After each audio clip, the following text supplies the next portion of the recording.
Lectures में हमने chemical reactions and equations का एक्सरसाइज क्वेश्चन का हमने क्वेश्चन नंबर 2 कंप्लीट किया था। स्टूडेंट्स, आज के वीडियो लेक्चर्स में हम स्टार्ट करेंगे क्वेश्चन नंबर 3 से। तो आइए देखते हैं क्वेश्चन नंबर 3 का फर्स्ट क्वेश्चन क्या है। स्टूडेंट्स, आपके पे क्वेश्चन नंबर 3 क्या दिया हुआ है? Explain the following terms with examples. हमें जो यहां पे टर्म्स दिया हुआ है एग्जांपल के साथ में एक्सप्लेन करना है। फर्स्ट क्या दिया हुआ है? Endothermic reaction. Endothermic reaction students, endothermic reactions already हमने रिवाइज किया हुआ है, तो एक बार फिर से हम एंडोथर्मिक रिएक्शंस देखते हैं। Endothermic reaction, the chemical reactions which are accompanied by absorptions of heat। Chemical reactions में क्या हो रहा है स्टूडेंट्स? हीट एब्जॉर्ब हो रहा है, कॉल्ड एंडोथर्मिक रिएक्शन। तो एक सबसे इंपॉर्टेंट नोट आप ध्यान में रखिए, एंडोथर्मिक रिएक्शन में हीट एब्जॉर्ब होता है या फिर the heat supplied continuously to convert the product। अब इसको हम एक एग्जांपल से देखते हैं।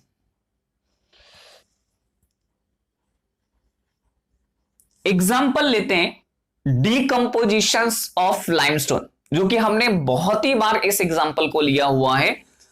डीकंपोजिशंस ऑफ लाइमस्टोन स्टूडेंट्स, ये है कैल्शियम कार्बोनेट, इसको हम लोग कहते हैं lime stone.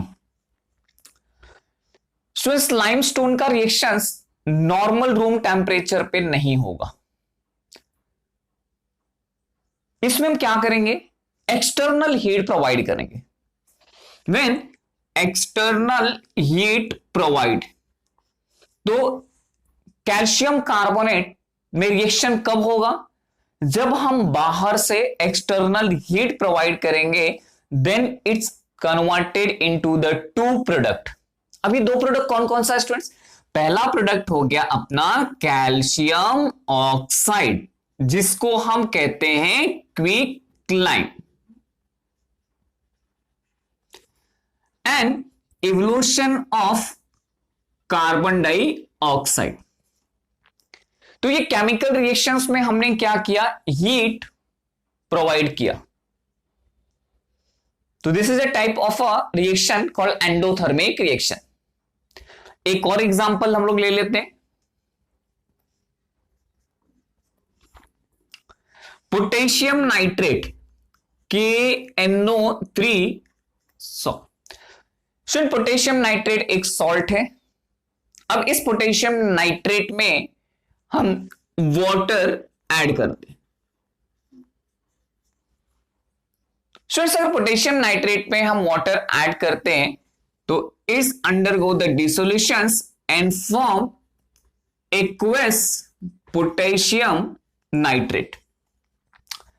But during this reactions the total heat absorb, ये क्या होगा? पोटेशियम नाइट्रेट ये रिएक्टेंट में हीट एब्जॉर्ब कर लेगा। तो यहां पे रिएक्टेंट में हम क्या लिख देते हैं? हीट। पोटेशियम नाइट्रेट जो सॉल्ट है वो सराउंडिंग जो हीट है स्टूडेंट्स वो टोटली एब्जॉर्ब कर लेगा, और एब्जॉर्ब होने के बाद में ये क्या फॉर्म करता है? Potassium nitrate aqueous solutions. तो ये दोनों ही केस में हमने क्या देखा? Are chemical reactions which are accompanied by the absorptions of heat। Heat absorb हुआ, called as a endothermic reactions। तो ये दोनों रिएक्शंस में हमें समझ में आ रहा है, केमिकल रिएक्शंस में हीट या तो हमें प्रोवाइड करना है एक्सटर्नली बाहर से, या फिर वो सब्सटेंस वो अपने एटमॉस्फेयर सराउंडिंग का जो हीट है वो अंदर एब्जॉर्ब कर लेगा and turn into the product। आइए देखते हैं नेक्स्ट क्वेश्चन क्या है। क्वेश्चन से अपना combinations reaction. Student, combination reactions क्या होता है? When two or more reactant combine to form a single product. जब दो या दो से ज्यादा रिएक्टेंट कंबाइन होते हैं और एक सिंगल प्रोडक्ट फॉर्म होता है, उसको हम कहते हैं कॉम्बिनेशंस रिएक्शन. तो सिंपल डेफिनेशन स्टूडेंट्स,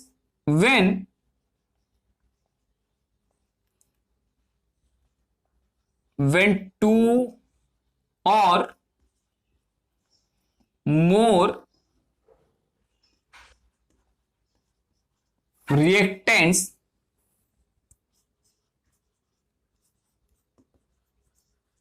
combines, दो रिएक्टेंट कंबाइन हो रहा है टू फॉर्म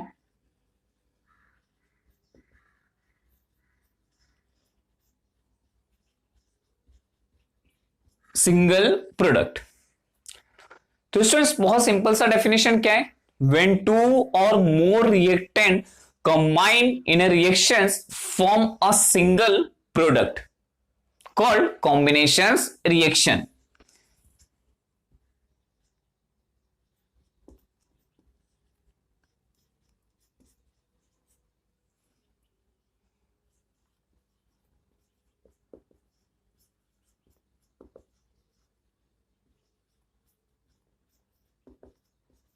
कॉम्बिनेशंस रिएक्शन. और स्टूडेंट्स यहां पे एग्जांपल देखते हैं. एग्जांपल में आप ले सकते हो metal react with oxygen form metal oxide. तो फर्स्ट हम लोग मेटल लेते हैं, sodium metal react with oxygen form sodium oxide Na2O. Students अभी देखने पे पता चल रहा है कि सोडियम ऑक्सीजन दो अलग अलग रिएक्टेंट हैं, दोनों रिएक्टेंट आपस में कंबाइन होकर के एक सिंगल प्रोडक्ट फॉर्म हो रहा है. और स्टूडेंट वो सिंगल प्रोडक्ट क्या है, सोडियम ऑक्साइड है. तो इसको इस तरह से लिख देते हैं, sodium oxygen and forming sodium oxide. Students यहां पे जो हमने ये इक्वेशंस लिखा है, ये इक्वेशंस बैलेंस नहीं है, तो आप बैलेंस भी कर लेते हैं. बैलेंस करने के लिए सबसे पहले हम क्या करेंगे, हम एक ऐसे कंपाउंड का सिलेक्शन करेंगे जिसमें मैक्सिमम नंबर ऑफ एटम हो.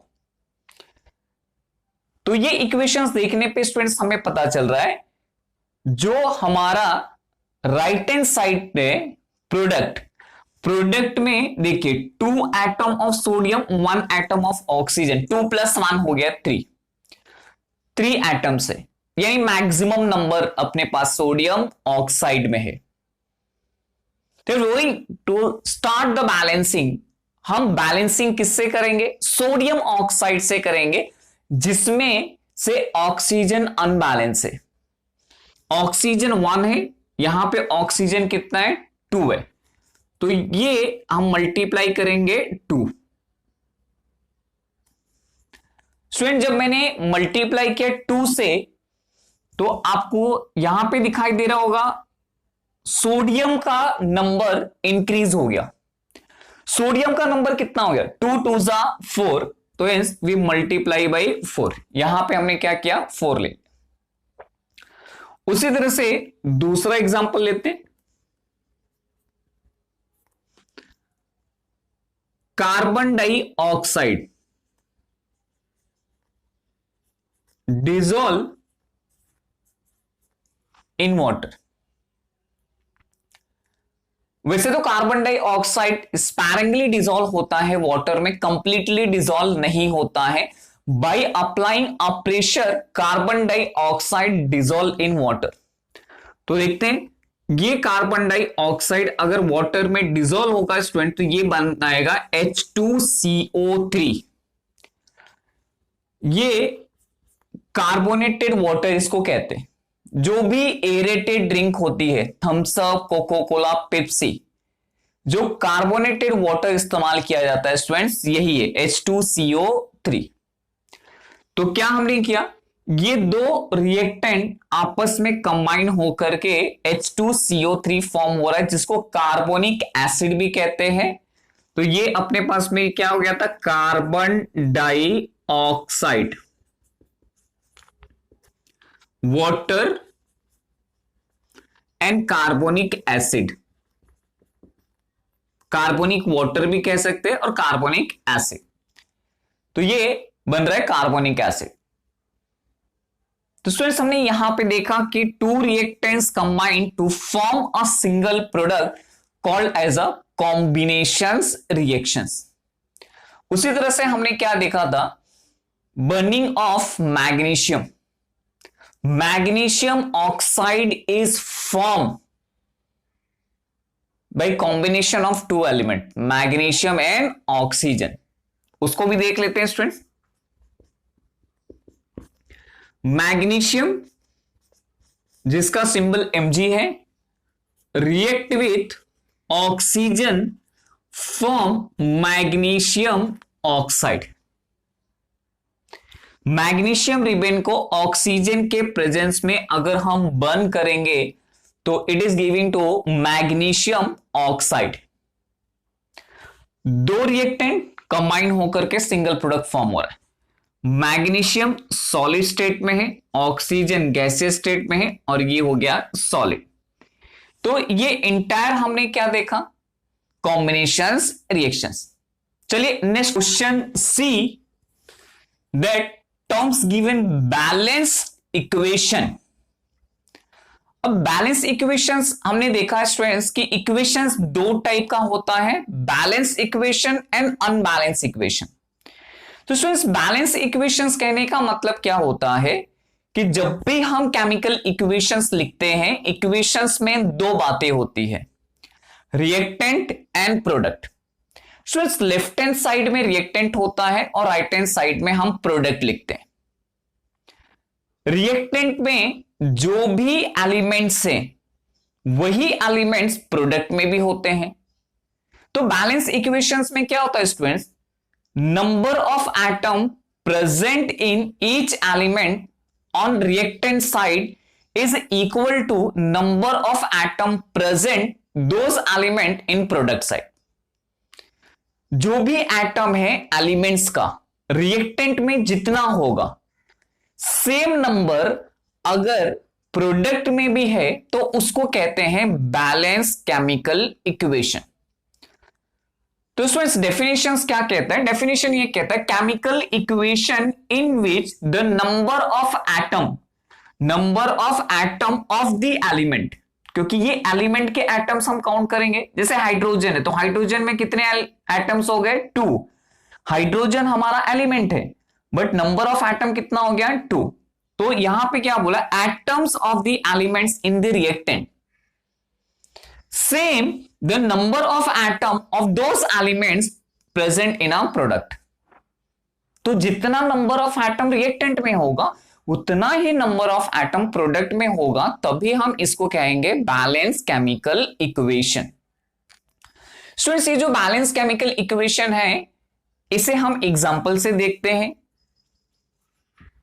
तो एग्जांपल हम पहले ले लेते हैं, यहां पे combustions of coal, carbon react with oxygen form carbon dioxide.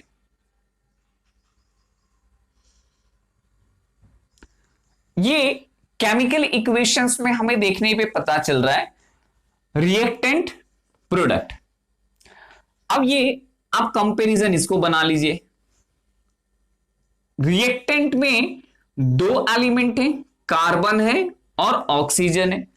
उसी तरह से प्रोडक्ट में भी कार्बन और ऑक्सीजन है। कार्बन कितना है स्टूडेंट्स, 1, ऑक्सीजन कितना है यहां पे 2। सेम प्रोडक्ट में भी कार्बन कितना है 1 और ऑक्सीजन कितना है 2। तो ये जो हमारा क्या था, left hand side that is a reactant और ये क्या था, प्रोडक्ट। तो number of atom of element in reactant is same the number of atom of those element, same element है, देखिए कार्बन का 1 है, कार्बन का 1 है, ऑक्सीजन 2 है, ऑक्सीजन 2 है, that is the same called as a balance chemical equation. तो जब भी हम इक्वेशंस, जैसे कि बैलेंसिंग ऑफ केमिकल इक्वेशंस में मैंने आपको 4 स्टेप बताया था, उस स्टेप में से जो पहला स्टेप होता है, किसी भी केमिकल इक्वेशंस को हम पहले चेक करते हैं वेदर इक्वेशंस बैलेंस और नॉट। कैसे चेक करते थे students? By comparing the number of atom present left hand side as well as a right hand side. तो लेफ्ट हैंड साइड और राइट हैंड साइड दोनों नंबर ऑफ एटम्स को हम compare करके ये पता करते थे कि हमारा इक्वेशंस बैलेंस है या नहीं है। तो ये हमने देखा यहां पे बैलेंस केमिकल इक्वेशन। अगला जो क्वेश्चन है वो है डिस्प्लेसमेंट रिएक्शंस। ऑलरेडी हमने डिस्प्लेसमेंट रिएक्शंस देखा है, एक बार फिर से हम इस डिस्प्लेसमेंट रिएक्शंस को रिवाइज कर लेते हैं। सो इस डिस्प्लेसमेंट रिएक्शंस में जनरली क्या होता है, that highly reactive metal displace least reactive metal. अब इसमें जो हम रिएक्शंस दिखाते हैं, जनरली हम सॉल्ट लेते हैं, एक सॉल्ट होता है और एक मेटल होता है। सॉल्ट के अंदर स्टूडेंट्स आयोनिक बॉन्ड होते हैं, जितनी भी इनऑर्गेनिक कंपाउंड है students that is made up of ionic bond.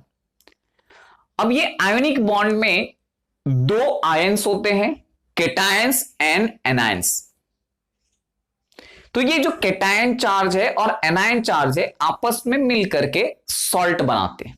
तो होता क्या है कि जो हाईली रिएक्टिव आयंस होगा वो लिस्ट रिएक्टिव आयंस को डिस्प्लेस कर देता है, उसकी जगह ले लेता है।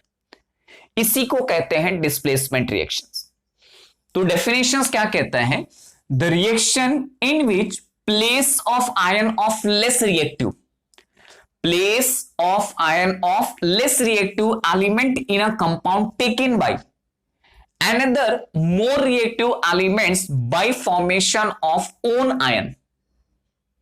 तो वो अपना एक खुद का एक कंपाउंड फॉर्म कर देता है, आयोनिक कंपाउंड फॉर्म कर देता है। इसी को हम कहते हैं displacement reaction. Example, students example में हम लेंगे एक सॉल्ट और एक मेटल। सॉल्ट क्या है, कॉपर सल्फेट लेते, copper sulphate aqueous. Copper sulphate के सॉल्यूशंस में अगर मैं जिंक मेटल ऐड करता हूं तो स्टूडेंट्स आपको याद होगा मैंने आपको रिएक्टिविटी सीरीज बताई थी। रिएक्टिविटी सीरीज में ये देखने पे पता चलता है that Zn is more reactive than copper. अगर जिंक कॉपर से ज्यादा रिएक्टिव है तो क्या करेगा, कॉपर को डिस्प्लेस कर देगा। ये दोनों के अंदर आयंस हैं, केटायंस एंड एनायंस। तो ये जो डिस्प्लेसमेंट होगा, डिस्प्लेसमेंट के बाद में that formation of own ion ZnSO4 form करेगा। जिंक क्या किया, कॉपर को डिस्प्लेस कर दिया and it's forming that ZnSO4। तो ये कॉपर डिपॉजिट होगा। The type of reactions called as a displacement reactions. एक और एग्जांपल ले लेते हैं डिस्प्लेसमेंट रिएक्शंस का।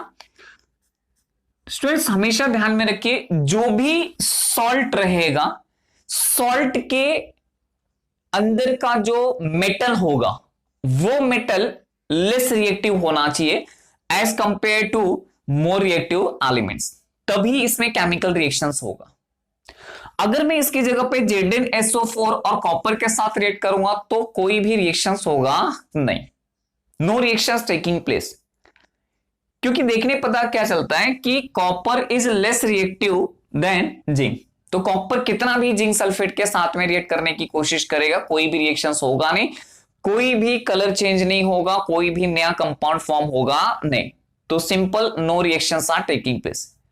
सिर्फ एक इंपॉर्टेंट पॉइंट आप ध्यान में रखिए, व्हाइल राइटिंग और आइडेंटिफिकेशन ऑफ डिस्प्लेसमेंट रिएक्शंस, सिर्फ इतना ध्यान में रखिए, दो मेटल में से हाईली रिएक्टिव मेटल कौन सा, और हाईली रिएक्टिव मेटल ही लिस्ट रिएक्टिव मेटल को डिस्प्लेस करेगा। जैसे यहां पे एक और एग्जांपल में ले लेते हैं, copper sulphate,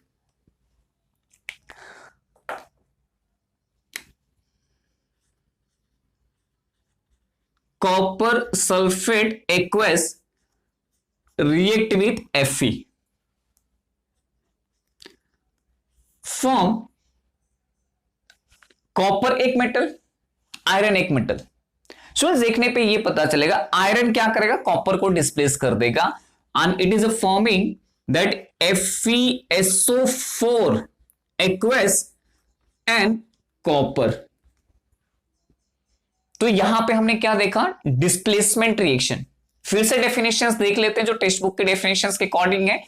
the reaction in which the place of less reactive, अब इसमें से लेस रिएक्टिव कौन सा है, copper. Less reactive elements in a compound, compound क्या है, सॉल्ट कंपाउंड है, कॉपर सल्फेट का है, is it taken by another more reactive element. Zn is a more reactive element that is taken by the place and formation of own ion, यानी ionic salt बना रहा है ZnSO4। Similarly यहां पर भी देखेंगे copper is a less reactive elements that in a compound is it taken by more reactive element Fe and resulting formation of own compound, own ionic compound FeSO4 term as a displacement reaction। Students अगले questions की तो है वो important question है, that is a give scientific reason.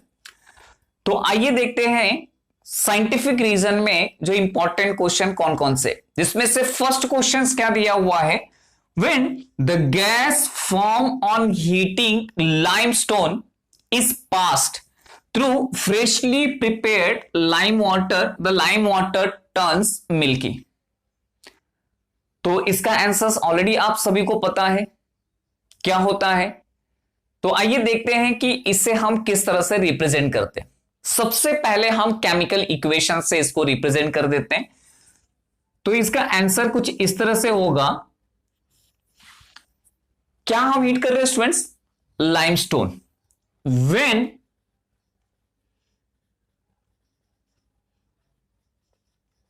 limestone is heated, strongly heated, limestone is heated, calcium oxide, दो product form होता है, calcium oxide and carbon dioxide, calcium oxide and carbon dioxide form. Carbon dioxide gas के form में है form. अब इसे हम chemical equations में लिख लेते हैं। कैल्शियम कार्बोनेट हम ले रहे, लाइमस्टोन,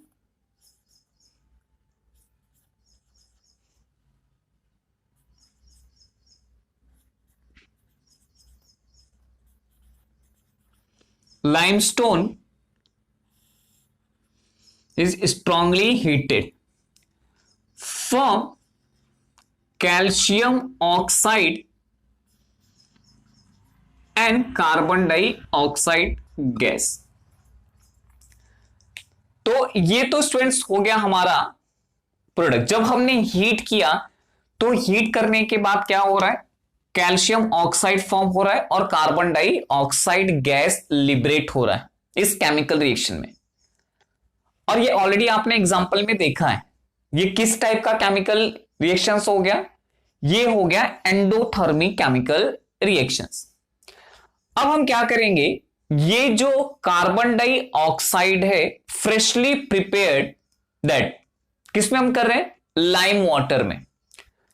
तो फ्रेशली प्रिपेयर लाइम वाटर अगर हम बात करेंगे, फ्रेशली प्रिपेयर लाइम वाटर, तो स्टूडेंट्स लाइम वाटर क्या होता है, दैट कैल्शियम हाइड्रोक्साइड को हम लाइम वाटर कहते हैं। कैल्शियम हाइड्रोक्साइड जिसको स्लेक लाइम भी कहा जाता है, ये लाइम वाटर। तो when carbon dioxide gas is pass through freshly prepared lime water, the solutions turn milky, entire solutions milky हो जाएगा। जब फ्रेशली प्रिपेयर हम लाइम वाटर बनाएंगे तो ट्रांसपेरेंट होता है, क्लियर सॉल्यूशन होता है। पर जैसे ही आप कार्बन डाइऑक्साइड ब्लो करोगे, कार्बन डाइऑक्साइड जाने के बाद में यहां पे एक प्रेसिपिटेशन फॉर्म होगा, मिल्की हो जाता है, and that term is a calcium carbonate. तो देखते हैं, ये हो गया हमारा कार्बन डाइऑक्साइड लिबरेशन जब हमने स्ट्रांगली हीट किया। अब फ्रेशली प्रिपेयर्ड हम लेने वाले हैं क्या, लाइम वाटर। तो when gas is form on the heating, कैसे लिखेंगे, when carbon dioxide gas is passed, when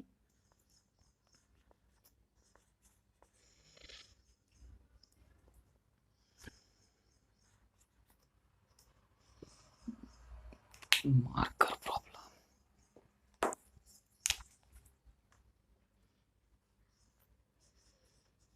when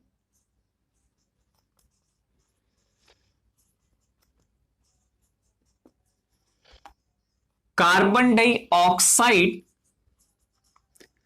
gas passed through freshly prepared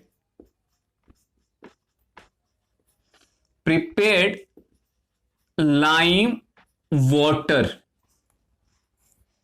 okay, the solutions turn milky,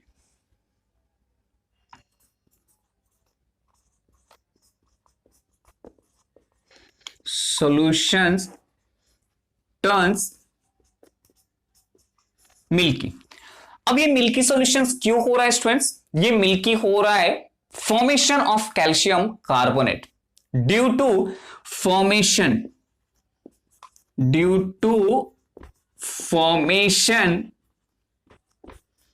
of calcium carbonate। तो एक ही यहां पे रीजन है, reason ये है कि क्या फॉर्म कर रहा है, कैल्शियम कार्बोनेट। अब इसको हम केमिकल इक्वेशंस में रिप्रेजेंट करते, lime freshly prepare lime water होता है calcium hydroxide, CaOH twice, calcium hydroxide. ये क्या है हमारा, aqueous slack lime, dissolve carbon dioxide gas. जैसे ही कार्बन डाइऑक्साइड गैस हम पास करेंगे, it form calcium carbonate, calcium carbonate यानी लाइमस्टोन। देखिए घूम फिर के फिर से इसी पे आ रहा है, CaCO3 aqueous and formation of water, जो कि ये दो चीजें फॉर्म करेगा। तो कैल्शियम कार्बोनेट, एक्चुअली ये कैल्शियम कार्बोनेट थोड़ी देर के बाद में ये सॉलिडिफिकेशन हो जाता है students, is turn into the ones again limestone. तो ये हो गया हमारा, ये क्या है, कैल्शियम हाइड्रोक्साइड जिसको कहते हैं लाइम वाटर। कैल्शियम, इसको भी लिख दीजिए आप, calcium hydroxide and it's form calcium carbonate. तो आइए फिर से एक बार देख लेते हैं क्या किया हमने। सबसे पहले हमने लाइमस्टोन लिया, लाइमस्टोन को हमने स्ट्रांगली हीट किया। स्ट्रांगली हीट करने के बाद हमें क्या मिल रहा है, calcium oxide, carbon dioxide. Calcium oxide को मैंने बताया था quicklime and liberation of carbon dioxide. अब क्वेश्चन हमारा क्या दिया हुआ है, व्हेन द गैस फॉर्म, कौन सी गैस फॉर्म हो रही है student, carbon dioxide gas form on heating of limestone, past, हम इसको पास कर रहे हैं, किस में पास कर रहे हैं, फ्रेशली प्रिपेयर्ड, देखिए फ्रेशली प्रिपेयर्ड क्या है ये है हमारा लाइम स्टोन, यानी ये हो गया lime water. Freshly prepare lime water, lime water का फॉर्मूला है CaOH ट्वाइस। ये फ्रेशली प्रिपेयर जो लाइम वाटर होगा, चूने का पानी जिसको कहा जाता है, एकदम ट्रांसपेरेंट होगा। बट जैसे ही कार्बन डाइऑक्साइड गैस हम पास करेंगे, that transparent water change into the milky colour. ये कार्बन डाइऑक्साइड के प्रेजेंस को चेक करने का तरीका भी है। Presence of carbon dioxide can be check with the help of carbon dioxide gas pass into the lime water. तो lime water में जैसे पास करेंगे, it's form the calcium carbonate and water. So जो ये कैल्शियम कार्बोनेट की वजह से ही वो पूरा इंटायर सॉल्यूशन मिल्की कलर का हो जाता है, is turn into the milky colour. तो यहां पे हमने फर्स्ट क्वेश्चंस देखा साइंटिफिक रीजन का। अगले क्वेश्चंस का साइंटिफिक रीजन हम देखते हैं। अगला क्वेश्चन क्या दिया हुआ है, it takes time for piece of Shahabadi tiles to disappear in hydrochloric acid but the powder disappear rapidly. तो यहां पे हम क्या बात कर रहे हैं स्टूडेंट्स, हमने फैक्टर अफेक्टिंग केमिकल रिएक्शंस हमने देखा था। तो factor affecting a chemical reactions में हमने ये देखा था, rate of chemical reactions depend upon size of reactant particles the taking part of reactions. यानी किसी भी केमिकल रिएक्शंस में जो रिएक्टेंट है, रिएक्टेंट के पार्टिकल की साइज इंपॉर्टेंट होती है। अगर पार्टिकल की साइज स्मॉलर है, बहुत स्मॉल है, रिएक्टेंट पार्टिकल की साइज अगर स्मॉल है, तो रेट ऑफ रिएक्शन ज्यादा होगा, higher the rate of reactions.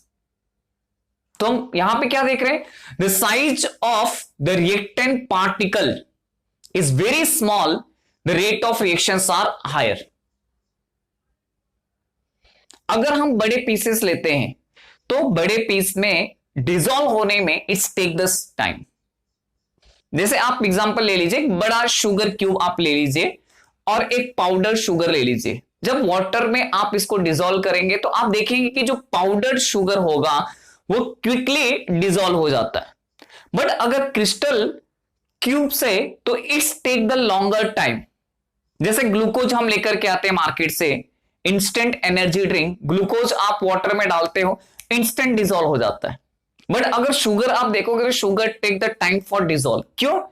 जो हमारा ग्लूकोज है वो पाउडर फॉर्म में है, smaller the particle size, rate of reactions are higher, quickly react होता है। तो ये ऑलरेडी हमने factor affecting the rate of chemical reactions में देखा है, the size of the particle in reactant.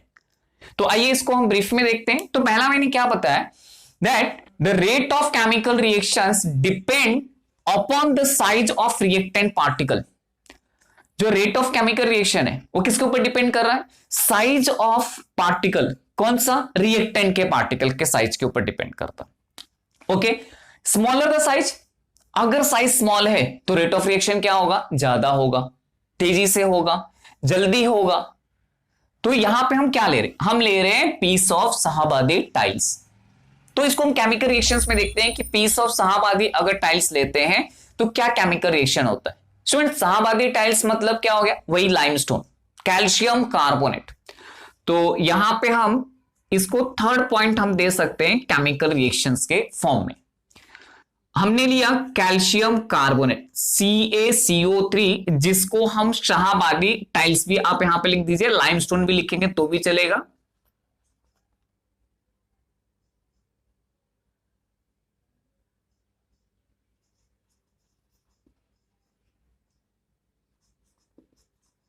बादी टाइल्स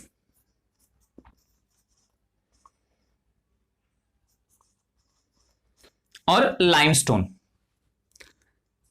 सॉलिड फॉर्म में होगा स्टूडेंट्स। किसके साथ रिएक्ट कर रहा है, हाइड्रोक्लोरिक एसिड, एक्वस। स्टूडेंट्स, मैंने आपको बताया कि HCl में अगर G लिखा होगा तो वो होता है हाइड्रोजन क्लोराइड, गैसियस फॉर्म में, बट हाइड्रोजन क्लोराइड को वाटर में आप डिसॉल्व कर दो, बन जाता है hydrochloric acid aqueous form. But ये एक्वस हम कौन सा लेने वाले, डाइल्यूट लेने वाले, कॉन्सेंट्रेट नहीं लेंगे, डाइल्यूट। तो हम यहां पे क्या ले रहे हैं, डाइल्यूट हाइड्रोक्लोरिक एसिड। अगर हमने कॉन्सेंट्रेटेड हाइड्रोक्लोरिक एसिड लिया तो rate of reaction will be more, faster rate of reactions.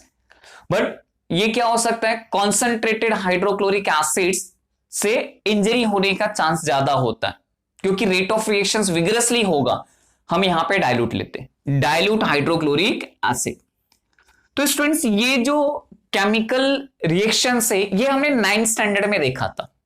क्या है, ये सॉल्ट है और ये एसिड है।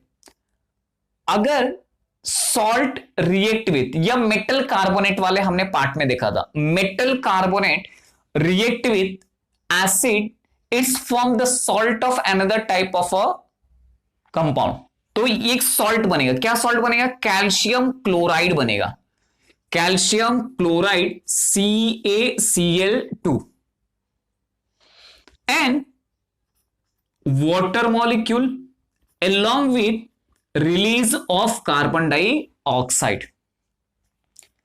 Students laboratory preparation of carbon dioxide भी है ये, कि हम लैबोरेटरी में कार्बन डाइऑक्साइड को किस तरह से प्रिपेयर करते। तो in laboratory preparations we use Shahabadi tiles, जो कि हमने 9th स्टैंडर्ड में देखा था, preparation of carbon dioxide in laboratory.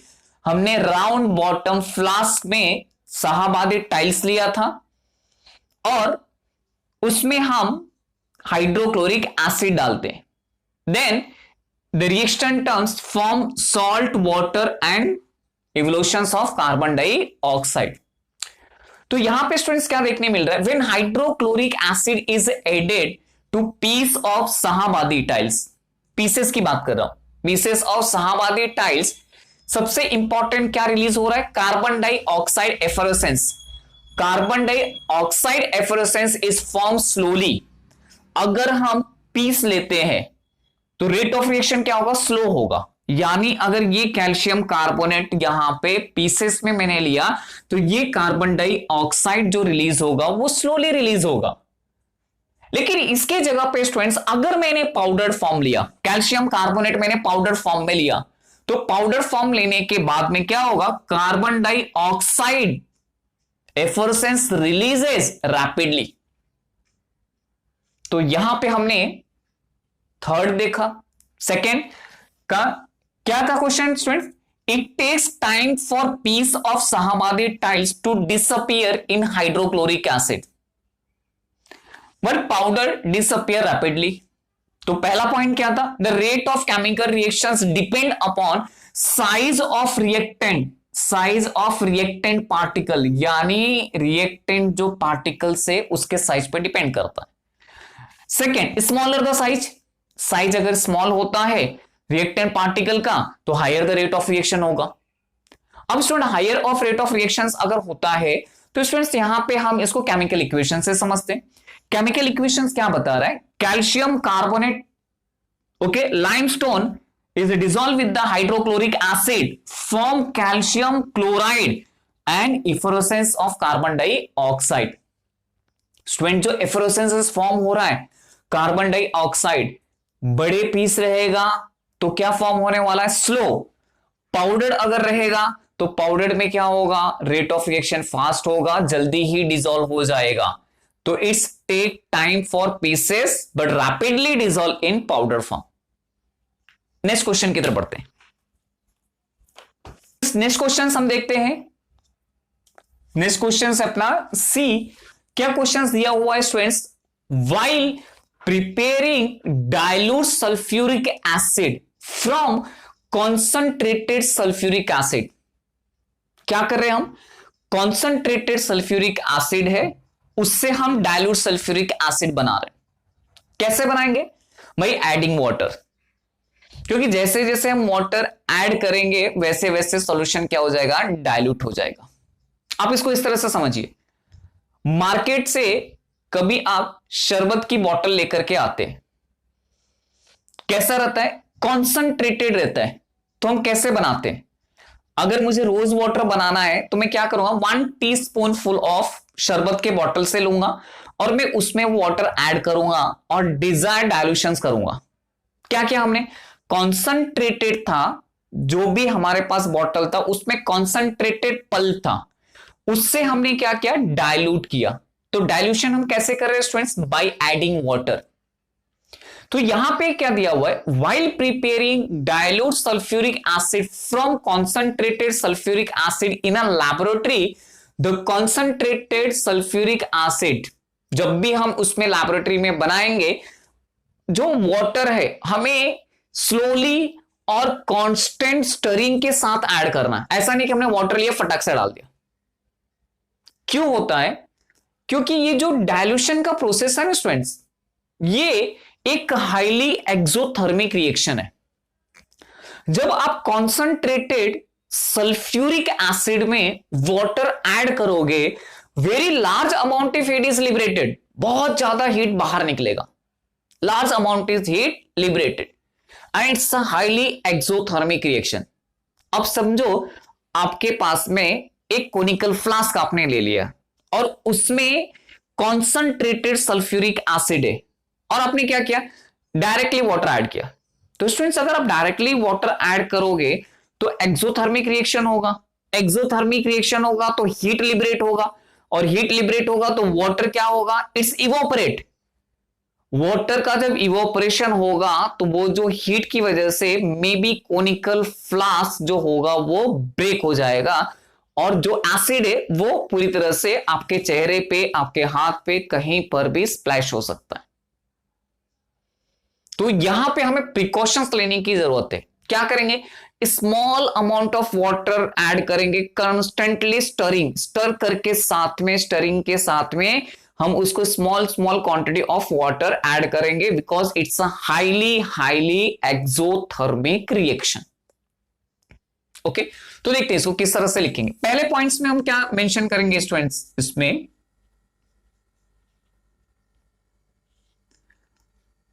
First point हम बताएंगे कि ये क्या है, एक एक्सोथर्मिक प्रोसेस है। तो ये होगा इन द प्रोसेस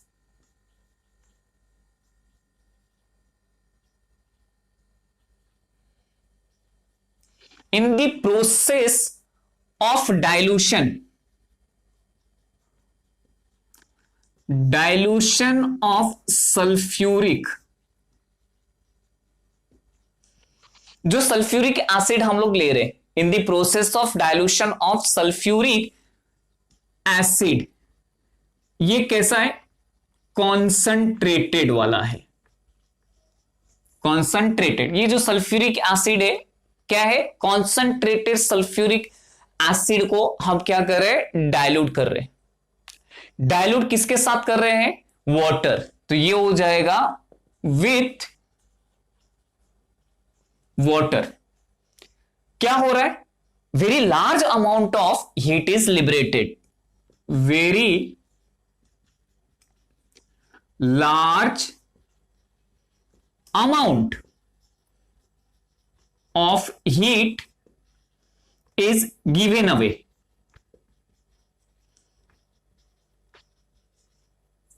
तो स्टूडेंट्स अगर बहुत ज्यादा लार्ज अमाउंट ऑफ हीट बाहर निकल रहा है तो ये जो प्रोसेस है किस टाइप का प्रोसेस है, highly exothermic. This process is highly exothermic, बहुत ज्यादा हाईली एक्सोथर्मिक।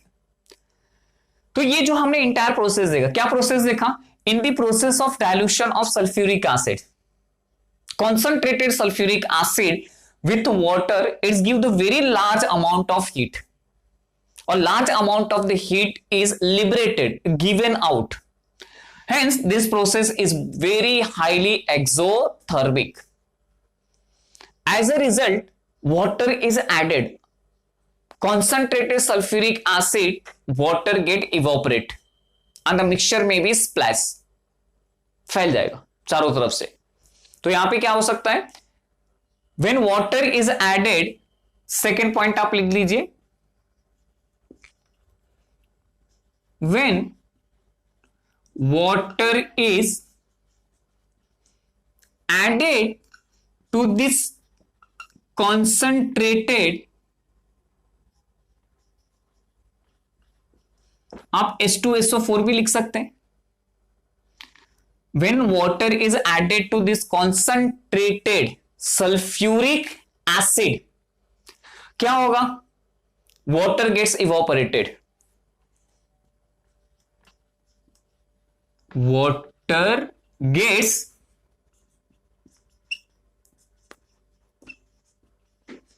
evaporated. अगर वाटर स्टूडेंट्स इवोपरेट हो जाएगा तो मिक्सचर क्या होगा? वो फैल जाएगा. द मिक्सचर में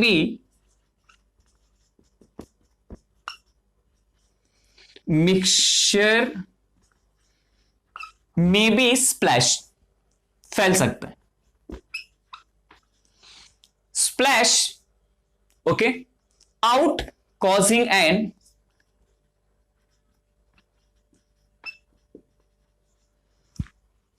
अब समझो अगर ये मिक्सचर स्प्रेड हो जा रहा है तो आपको पता है एसिड कितना खतरनाक होता है.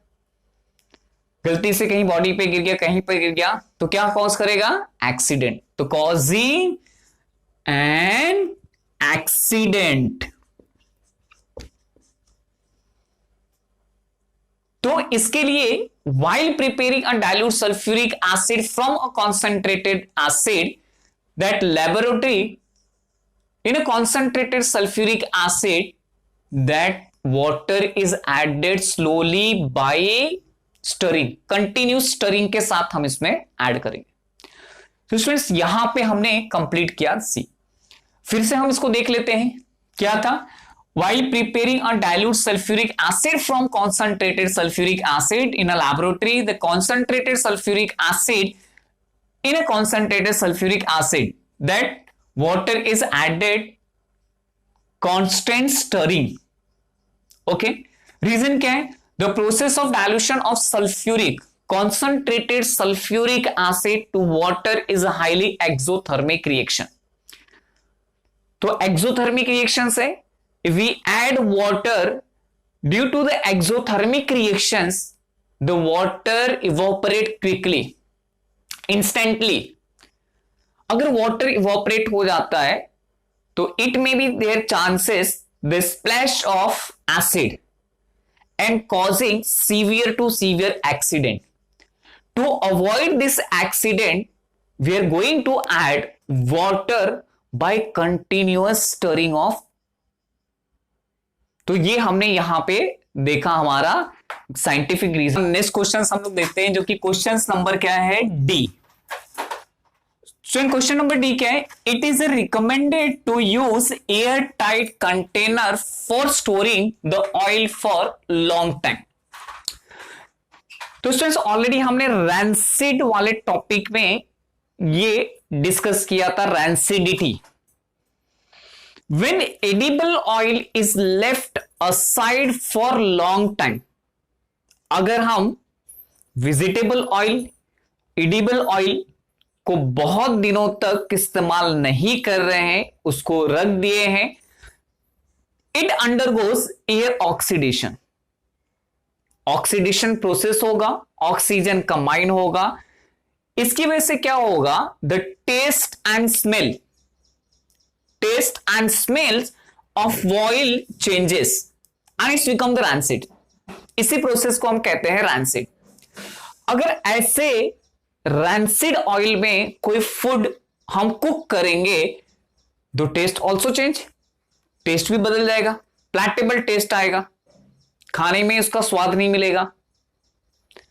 Thus the oil become the unfit for consumption. ऐसे ऑयल में बना हुआ फूड भी वेस्ट हो गया और ये जो ऑयल है ये कंजम्पशन पर्पस के लिए पूरी तरह से अनफिट है. तो ऐसे में हम क्या करते हैं? ये जो प्रोसेस ऑफ ऑक्सीडेशन है स्टूडेंट्स, इसको प्रिवेंट करने के लिए या रेट ऑफ रिएक्शन को स्लो डाउन करने के लिए आइदर हम एंटीऑक्सीडेंट इस्तेमाल करेंगे, या तो दूसरा तरीका यह है कि ऑयल को हम एयर टाइट कंटेनर में रखते। एयर टाइट कंटेनर में रखने से यह होगा कि ऑक्सीजन से ऑयल का कांटेक्ट नहीं होगा, तो इट्स नॉट फर्दर ऑक्सीडाइज, और जब ऑक्सीडाइज नहीं होगा तो ऐसे ऑयल को हम ज्यादा दिनों तक इस्तेमाल कर सकते। तो लेट्स सी आंसर्स। क्या दिया हुआ है? First, when edible oil is left aside for long time it undergoes oxidation. Due to this the taste and smell, ये इंपॉर्टेंट पॉइंट ध्यान में रखिएगा, taste and smells of oil changes and it's become rancid. क्या हो जा रहा है students? Rancid हो जा रहा है। Thus oil will become the unfit for consumption के लिए प्रॉपरली नहीं है। इसीलिए हम क्या करते हैं, ऑक्सीडेशन के प्रोसेस को स्लो डाउन, कम करने के लिए हम इस ऑयल को स्टोर करते हैं, एयर टाइट कंटेनर में स्टोर करते हैं। तो स्टूडेंट्स यहां पे हमने give a reason, scientific reason के हमने 4 क्वेश्चंस कंप्लीट किए। केमिकल इक्वेशंस और बैलेंसिंग के क्वेश्चंस ऑलरेडी हमने किया हुआ है। तो स्टूडेंट्स यहां पे ये टॉपिक कंप्लीटली पूरी तरह से हमने रिवाइज कर लिया। अब नेक्स्ट टॉपिक हम स्टार्ट करेंगे जो कि है अपना मेटलर्जी, चैप्टर नंबर 8।